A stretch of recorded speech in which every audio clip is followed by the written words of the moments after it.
We're here with Tate Hall today in his Beverly Hills studio, and he just purchased a new Eclipse, and he's going to tell us how he uses it and some of the other hardware goodies in his room. So Tate, first start off with what kind of music do you do, and how do you like to work? Okay, so first off, I write and produce electronic music, and the way I'm set up, everything starts in the digital world. I use Logic and various soft synths and samples, just kind of standard music production.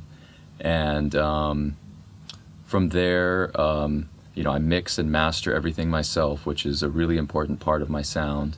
From my perspective, I like everything to be done in the same environment to some degree, because everything changes everything else. So, to me, I don't like to separate the processes into production, mix, master. I like to combine it all into one thing. I think you get the best of all worlds that way. It seems to be a more and more a common way of working for people. Yeah, absolutely. I think with the technology and the growth of the home producer, it's just going that way.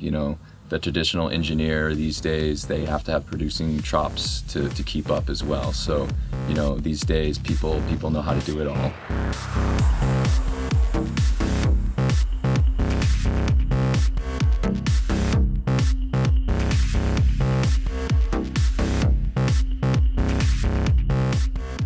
And you recently got the hardware bug.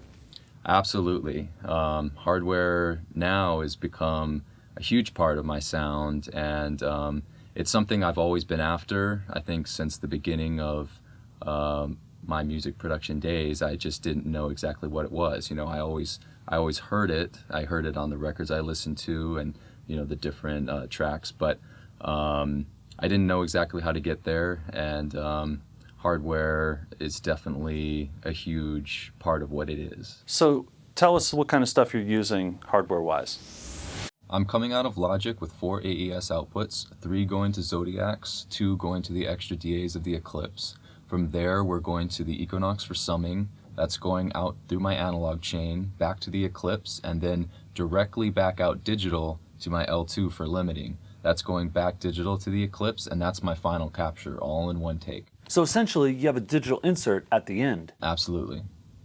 And how is the Eclipse able to help you do this in ways that other gear couldn't?